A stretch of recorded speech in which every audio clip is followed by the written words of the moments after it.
What's up guys, I'm back and this video is going to be a little different, more of a DIY on my M3, my personal M3. BMS has provided their new S58 intake manifold. I'm going to be doing a full install video, a how-to video, guidelining on the install. Alright guys, so here it is. This is the beautiful BMS intake manifold they're going to be releasing soon. It does come with your rail for your pour injection, every single hose and fitting that you need to install. I'm the one that's going to be providing the information for the install. What I'm going to do is I'm going to start tearing into it. I'm going to try to record as much as possible, obviously. So, you know, you DIY guys want to do this yourself, I'll show you how to do it. Alright, so first things first, obviously let your car cool down. Mine's a little warm still, so I'm giving it a minute. If you guys are new to taking apart your car and aren't as advanced, I'd recommend all the hardware you take off, put it in a bag, label it exactly where it went. That way you know upon install where it goes. I'm going to go ahead, I'm going to start digging into this, taking off what I can, and I'll set you guys to the side. I almost forgot one of the most important things. You want to disconnect your battery completely. You don't want any power in this guy. Just go ahead, disconnect your battery, saves you a hassle of any problems. Alright, so the car is cooled down, let's start taking it apart. First things first, you're going to remove your ECU cover, which is very easy, just pops right off. And then I'm going to start doing all the lines. I'll put the camera to the side so you can see what I'm removing, and I'll kind of explain from there. So first off, let's start unclipping all our clips. Little flathead helps to get in this little area just to release the lock, and then you can pull them off, put them to the side. If you guys aren't comfortable or feel like you need to know where things go, just take a picture of everything first. It'll be a lot easier for you to put back together if you forget where something goes. So let's go ahead and remove all these clips here. Little flathead, these little alligator ones. Get those out of the way. We're gonna move this PCV line, move that guy up. You'll get a 10mm for that. Go ahead and crack that loose. Get your hardware and put it somewhere safe so you don't lose it. And then breather line, you'll squeeze the end of it on both sides and it'll pop out. Sometimes they can be a pain in the butt, but that's it. And then we're gonna get this guy out of the way once we get to that point. And then as you can see, I already have PI. So all these lines basically disconnect this stuff so we can get it out of the way. So I got this breather line off on top. I got these lines kind of out of the way. I'm gonna go ahead and remove the ECU side. If you guys haven't done these yet, it's really easy. You just push this little clip down and then you'll push the tab and then this pops out. You do that to each one and then go from there. And then on the ECU, also you'll have these connectors right here.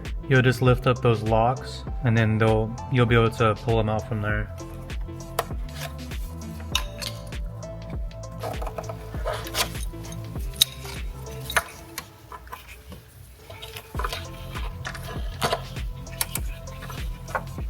Here's the cluster of wires I just removed. These two back ones, they rest on the back part of the ECU housing. These guys are kind of a bitch to get off. You have to go underneath and you see the little arrow. You basically push the tab this way and then you slide it up and these pop out.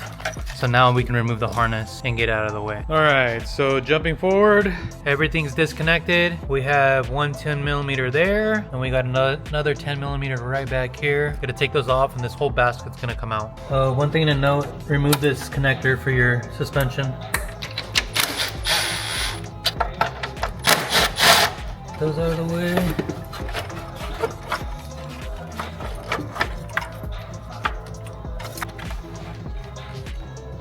This little bracket that holds this loom of wires, that plastic connector actually comes out of here. You just lift the tab up here and it slides out. This is out.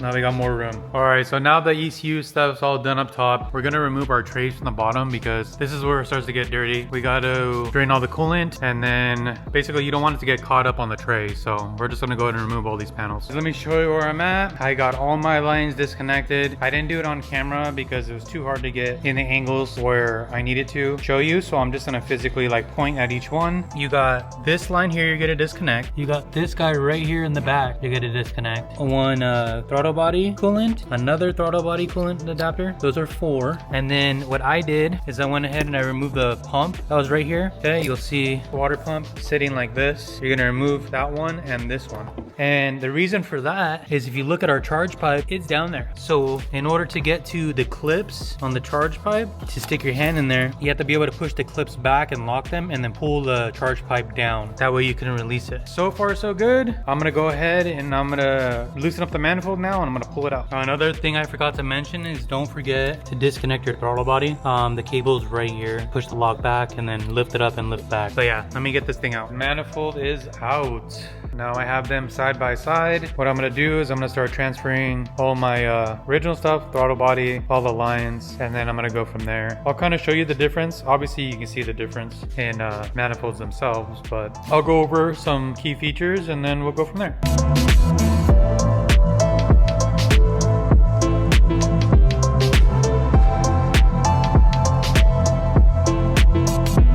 I got them right next to each other. I'm going to show you the difference. I mean, the core is huge compared to the factory one. All right, so we got the BMS one and we got the factory S58 inside. This one's a vertical, and then we got a horizontal flow. You can see that. And then this guy's, the actual core itself it's massive, dude. It's at least 5 inches. This is gonna flow a lot better. It's gonna cool a lot better. The whole construction's cast, and then obviously machined ends. Oh, one thing I didn't mention is the BMS also comes with the phenolic spacer as well. This guy will literally go onto here. Will keep the head and the manifold heat away from each other, therefore getting cooler air coming into the car or into the engine. So I'm gonna start transferring all my parts over. I will show you the install. So far, I got the rear hose with the fitting installed. These are kind of loosely in there. I'm going to be mounting the throttle body. You're going to have your hardware. It's going to come in the package. These will be labeled, I'm hoping. So I'm going to mount this. When you guys mount your throttle body and stuff, you don't have to put any RTV. Just get a little bit of dielectric grease and just kind of lubricate the seal itself, and then you should be fine with that. As we strip down our OEM manifold, just set that to the side. All your OEM hardware, make sure you save that just in case you want to go back to stock in the future. So now we have the BMS manifold here, and I'm starting to assemble everything together. As you can see, it comes with a bunch of 1/8 MPT ports, like plugs. I gotta plug all these ports because I'm not gonna be using them. Those are, if you're trying to use, you could do meth, nitrous, you name it. Those ports are good for anything. So I'm gonna start plugging everything up, things I'm not gonna use, and start routing my lines and go from there.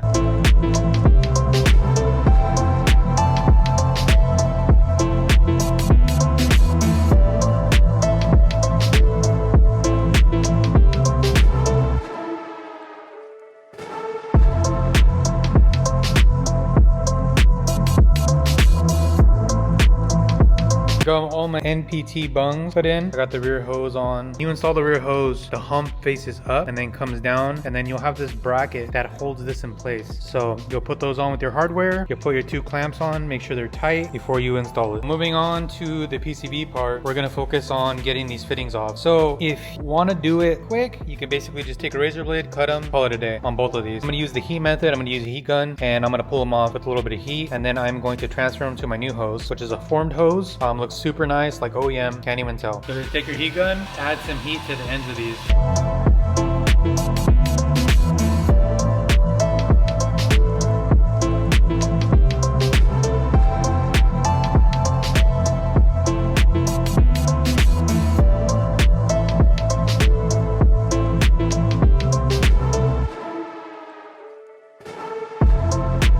So we're gonna put our hose on, like I said, add a little dielectric grease or some type of lubricant, just so you're not putting it in dry. We don't like that.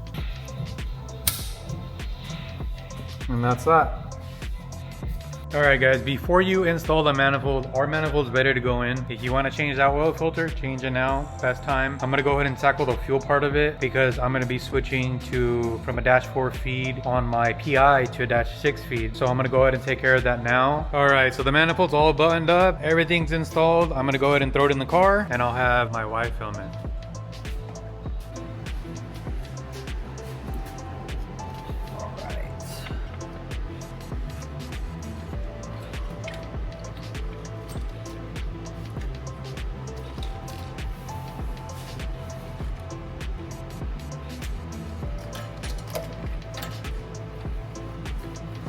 Big dish.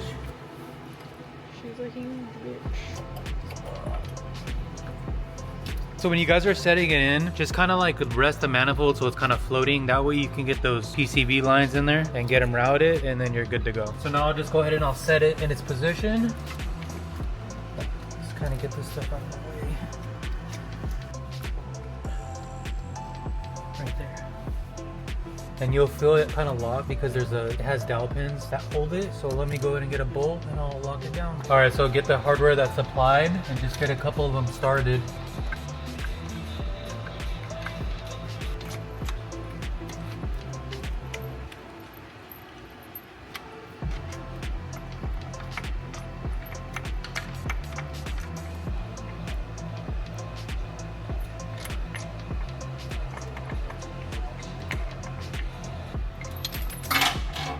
Are you kidding me? Okay, so I have to grab that one. Okay.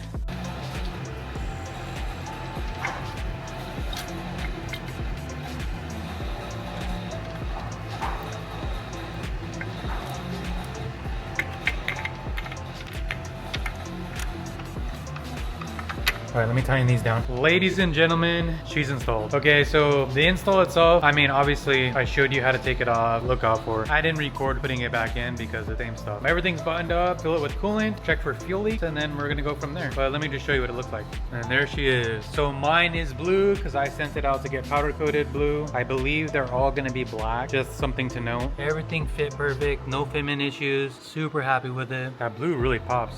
So now what I gotta do, I'm gonna check for leaks, like I said, drive it around a bit, and then we're gonna throw it back on the dyno. We already know what the stock manifold produced as far as temps and stuff like that, but we got something planned with Removal from GTP. Let me finish this up, and then I'll give you guys an update. All right, so the install is a wrap. Check it out.